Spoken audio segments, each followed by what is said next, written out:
Miss হবে না আপনার পছন্দের টিভি শো। দেখুন জি5 অ্যাপে একদম ফ্রি।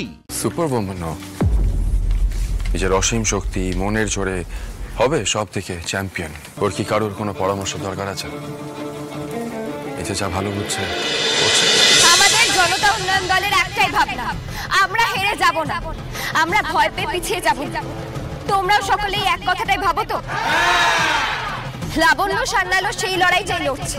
অসুস্থতা, শরীর খারাপ, কোনো কিছুতে ভয় পেয়ে পিছিয়ে যায়নি সে। তোমরা আমরা সবাই মিলে একটা বড় যুদ্ধ জিতবো, অন্যায়ের বিরুদ্ধে জিতবো। যারা ভয় দেখাতে চাইছে তাদের শেষ করে দিতে হবে। শেষ পর্যন্ত মা কালী কাকে জেতাবে সেটা আমরা দেখি।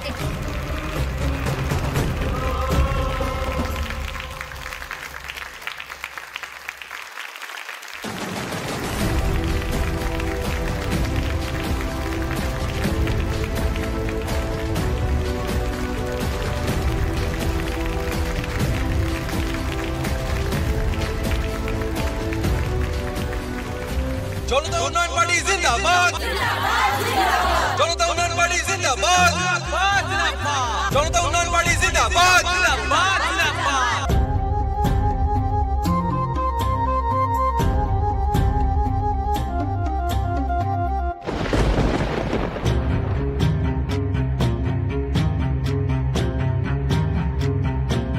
রুদ্রদার লোক কিন্তু এই সবাই এসেছিল, আমি দেখলাম।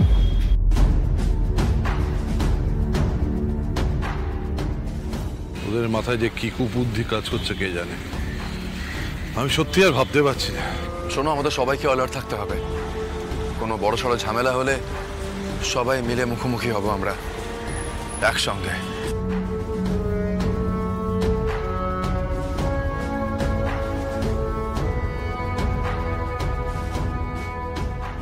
সবার সামনে তো এই রাজনীতির কাজে এক পা এগিয়ে থাকছে, শুধু আমার বেলাতেই রাগ। আমি যে কি দোষ করেছি কে জানে।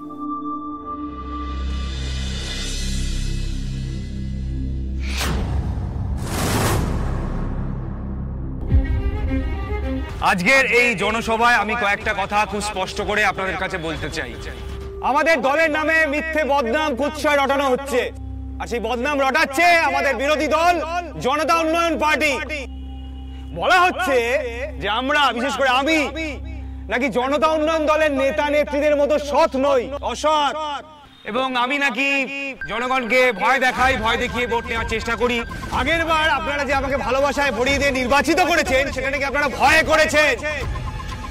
আমি আপনাদের কাছে আজকে একটাই প্রশ্ন রাখতে চাই যে এই যে বঙ্গীয় উপকূল দল, বারবার যে বলা হচ্ছে যে আমার জন্যই দলের অধঃপতন ঘটেছে, আমি নাকি অনেস্ট নই, আমি খারাপ মানুষ।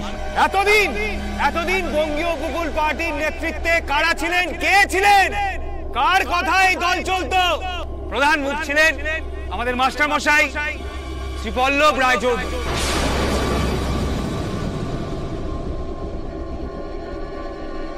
এখন যখন অপরাধের কথা হচ্ছে তখন বদনাম দেওয়া হচ্ছে আমাকে। আসলে সমস্ত দুর্নীতি অপরাধের সাথে জড়িত শ্রী পল্লব রায়চৌধুরী। এখন ওদের দল বড় বড় কথা বলছে, এখন ওরা আমার নামে বদনাম রটাচ্ছে। আমার কোনো অপরাধ ওরা প্রমাণ করতে পারেনি, কারণ আমি প্রগতির কথা বলেছি।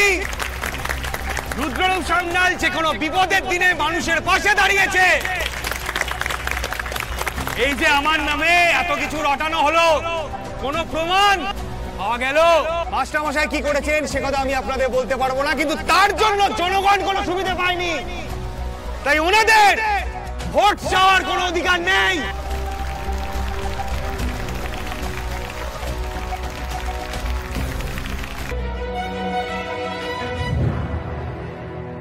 রুদ্র বাবা, একটা কথা বলবো?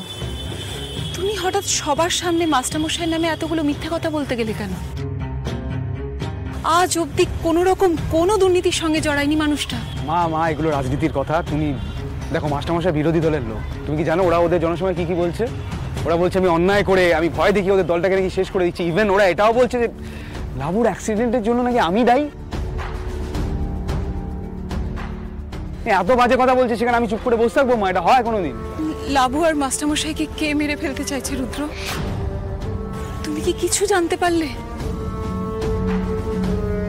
আমি গোপনে দেখা করতে গেছিলাম লাবুর সঙ্গে।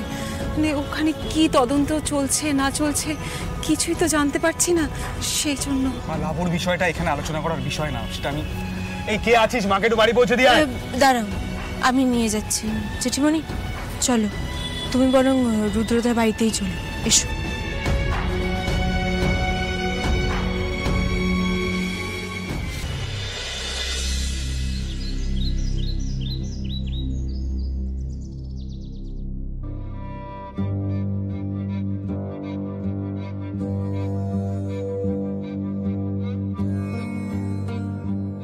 আরে ফুলকি, কি করছো?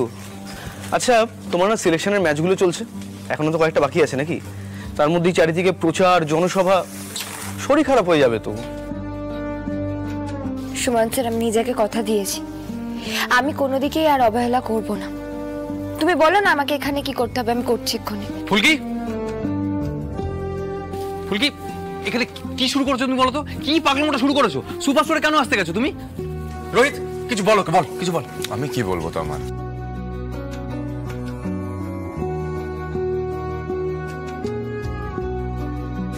সুপার ওম্যান, নিজের অসীম শক্তি, মনের জোরে হবে সব থেকে চ্যাম্পিয়ন। ওর কি কারোর কোনো পরামর্শ দরকার আছে?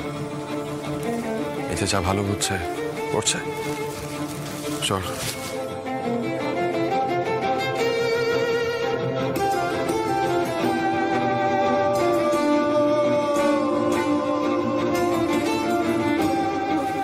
যা বাবা, দা ভাইয়ের হলোটা কি? কেমন একটা খিটখিটে হয়ে আছে, কারণে অকারণে ফুলকিকে খোঁচা দিয়ে কথা শোনাচ্ছে। কি হয়েছে ও? ফুলকি, তুই একটু বস, কি করতে হবে বল, আমি করে দিচ্ছি। না না, এখানে যথেষ্ট লোকজন আছে কাজ করার, কি শুন, তাই তো? হ্যাঁ স্যার, আমি তো ওটাই বলছিলাম। ফুলকি, তুমি ওদিকটা যাও না, এখানে যে কাস্টমার আছে আমি সামনে নেবো। আর আজকে তো বেশি ভিড়ও নেই, তুমি ওদিকটা যাও, মালপত্রগুলো কাউন্টিং কর বরঞ্চ। হ্যাঁ চল, চল ওদিকে চল। ছোটদা ভাই, আজ আমি দেখছি দা ভাইকে, সবকিছুর একটা লিমিট থাকে। সত্যি তাই, চল তো গিয়ে আমরা গিয়ে নাকটা ফাটিয়ে দেবো। চল চল। শালিনী মিত্র আমাকে চ্যালেঞ্জ করেছে ভাই।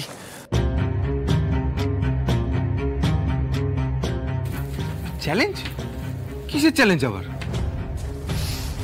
যে ফুলকি ভারতের হয়ে পাকিস্তানের বিরুদ্ধে বক্সিং করে ম্যাচটা জিততে পারবে না। আর আমি এই চ্যালেঞ্জটা অ্যাকসেপ্ট করেছি। এক প্রকার আমি ওকে কাউন্টার চ্যালেঞ্জ করে এসেছি যে ফুলকি ভারতের হয়ে পাকিস্তানের বিরুদ্ধে ম্যাচটা খেলবে আর জিতবেও। এই চ্যালেঞ্জটা তো জিততে হবে। কি বলতো তমাল, আমি না হাওয়ায় এই চ্যালেঞ্জটা করে আসিনি। আমি চ্যালেঞ্জটা করেছি কারণ আমি জানি ফুলকির পটেনশিয়াল। আমি জানি ফুলকির মধ্যে ইনাফ ট্যালেন্ট রয়েছে ইন্ডিয়াকে রিপ্রেজেন্ট করার, ইন্ডিয়ার জন্য মেডেল নিয়ে আসার। জি5 ডাউনলোড করুন আর সব এপিসোড দেখুন একদম ফ্রি।